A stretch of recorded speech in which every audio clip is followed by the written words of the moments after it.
in them. And they'll come back and spin those and check them, hourly to see what kind of changes they're seeing. Because that also tells them the kind of CO2 retention that they're getting and what kind of, degassing they're going to see before they bottle as well. So I'd recommend getting at least 2 graduated cylinders and 2 hydrometers for when you go into secondary, so you can spin a couple of readings and see how they look. And my dog's over at the door begging to get out, so he either needs to use the latrine or there's a possum that's days are numbered. But so after it's been in the secondary for a little bit, you do your tasting and decide if you're really on track, because this is the point of no return. You sink a bunch of spice into it. You're going to be headed the direction of a method one pretty certainly. And you want to make sure what you're doing is going to complement what you've already got there. And if it is, then hey, time to get going. So that's when you take your notes out and you look at them, you go, yeah, I tasted clove, yeah, I tasted allspice, yeah, I tasted this, yeah, I tasted that. And I make little notes on what I'm tasting to see which ones are stronger than the others. And if I've got something that's got strong, what I would call a spicy spice, like cinnamon or allspice, I don't have to hit it quite as hard with that in order to make that spice stand out a little more. And I keep those kind of together when I'm putting the spices into it in secondary. So I'll keep, cinnamon, spice, and clove together in the grain bag. Nutmeg and mace and other spices, I'll go ahead and put those into separate grain bags and put those in afterward to kind of like, again, blending of flavors, using your notes to kind of go by to see, to keep a balance, to keep a certain profile and to complement the honey as the main player there. And then after that, once it's in secondary, then you can start adding the other things that you kind of got in there, those hints of, vanilla. If you want to put some vanilla beans in there, then you can layer those in. Cacao nibs to give it some nice earthy base and a little bit of astringency. Different kinds of chili peppers. Ancho is a wonderful chili to use in meads, especially in meads that are featuring things like chocolate and vanilla. It has a nice raisiny, molassesy kind of character to it, and it blends really well with that. Adding maple in there to back sweeten gives it another depth of perception that you wouldn't normally get if you just back sweeten with honey. I know John Talkington's done that in a number of things, and I think that's one of his favorite things to use is maple for back sweetening, although he doesn't use it all the time. And I don't use the same thing all the time either. I'm a big fan of diversity. But so after the course of a few weeks now, you've been playing around with this thing, and you've got your spice profile to where you want it and to where you think it's going to be an integral part as it ages and matures. Then it's time to start thinking about other treatments. Do you want to add some additional spicy, nutty notes in there, toasty notes in there with some lees exposure? And for people that aren't used to doing a batonnage regimen for Sur Lee, your best bet, and it's what I do now because I'm a lazy MF, is using the Sur Lee from Lalamog. It's a really good lees regimen.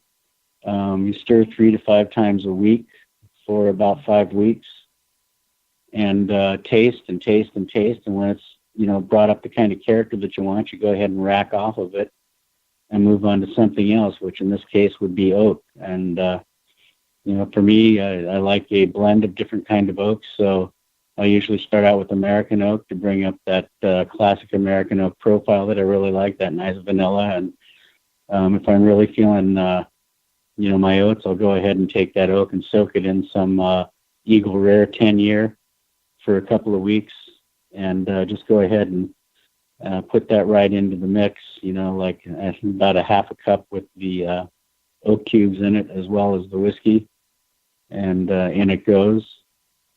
And then I'll go ahead and layer that with a different kind of oak, either Hungarian or French afterwards, and give it some time until I've got it where I want. And it's kind of like you're raising a kid. You're doing all these things a little bit at a time, and influencing the direction that it's going, and influencing the process as it's becoming more and more of a finished mead, and as it ages. And you can see the progress as you taste, and you keep notes as well. And that, to me, is the really exciting part of where the honey was, and that idea that you had that's coming to fruition as it goes through different stages of, adjustments and testing and, recording everything that you're doing, and the flavor evolution that it goes through from, honey and water and yeast and nutrient and spice additions in the primary, and additional spice additions in the secondary, and adjustments and lees treatments and different things as this goes through, until you're coming up to the point of where it's like, hey, this is tasting really good. I want to let it sit for a while now. Now, how long you let it sit is totally up to you.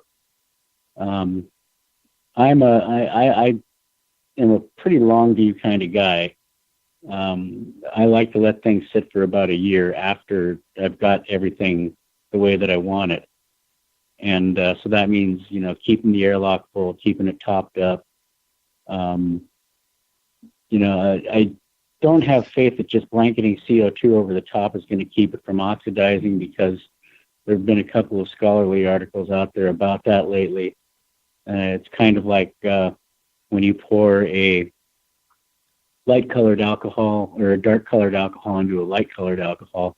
It's not a defined and definite strata. It mixes, it kind of like curls around and everything. It's the same way with gas and the evaporation process on the surface of your mead, as you get ullage as it sits.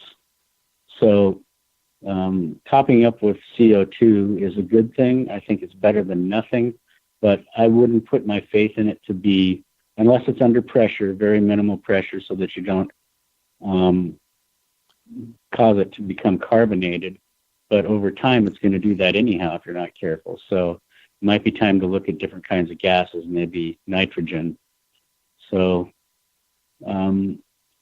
as you've coaxed this thing along and it's getting closer and closer to being done, you should be getting pretty close to the kind of flavors that you want and what you expected, and what you're going to have on your hands is something that's going to taste really great now, and it's going to age very well as well, depending on the level of sweetness, the pH, the treatments that you use SO2 for, and all that. I know there's a lot of people out there that don't like quote unquote chemicals, but I do. So if you don't like hearing me talk about chemicals, oh well, deal with it. Thank you.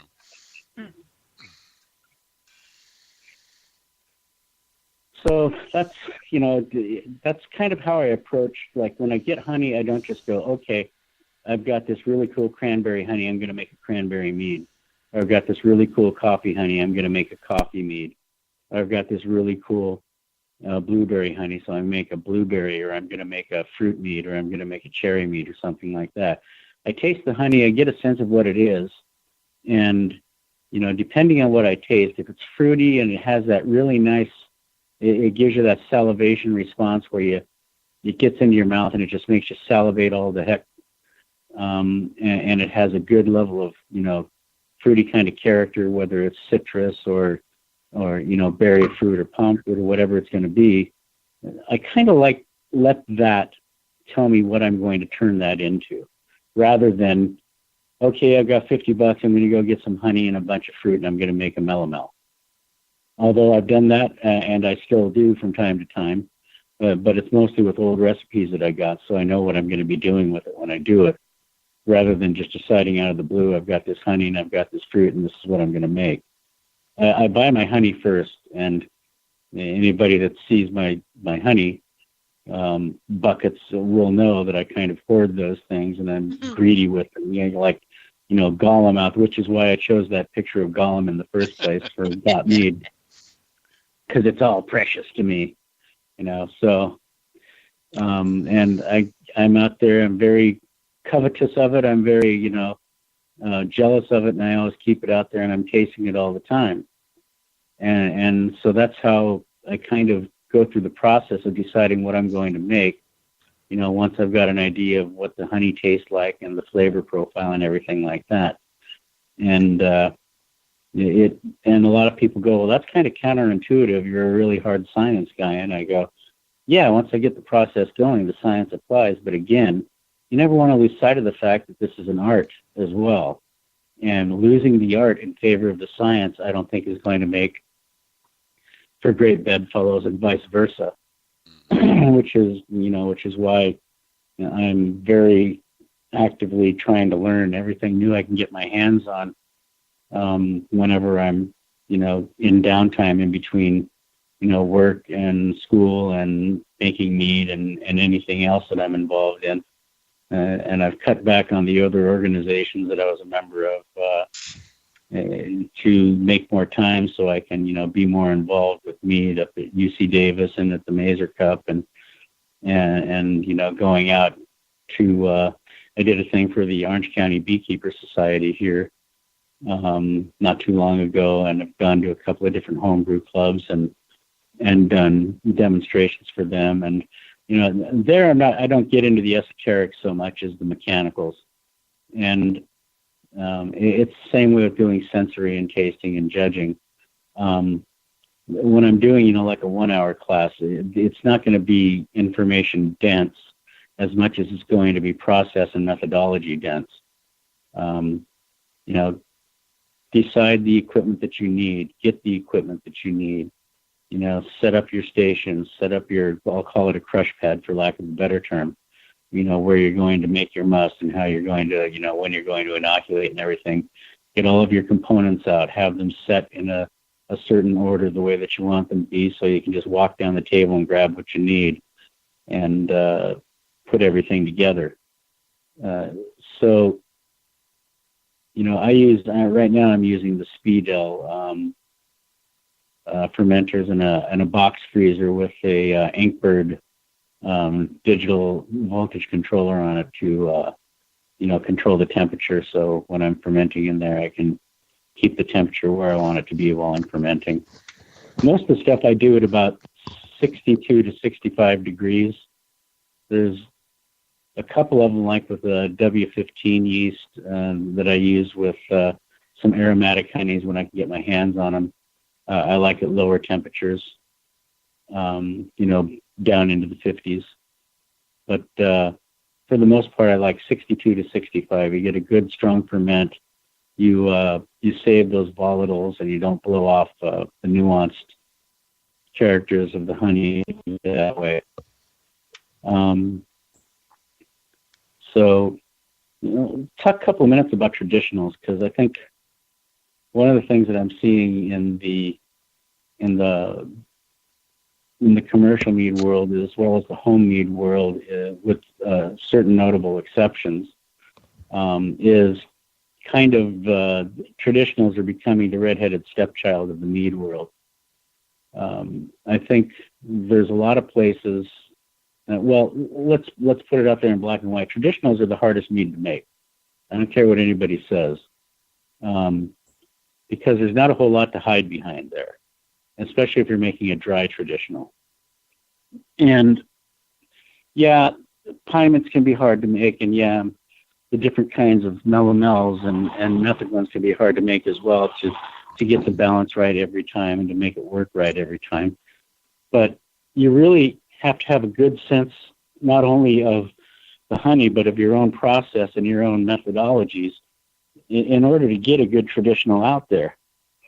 And one of the things that I've noticed in judging at the Mazer Cup on traditionals, everywhere from the sweets to the dries, is balance.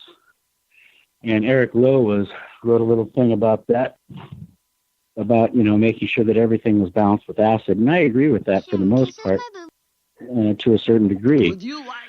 I think that there's a lot of making adjustments to things to bring acid to it based on flavors that we've had.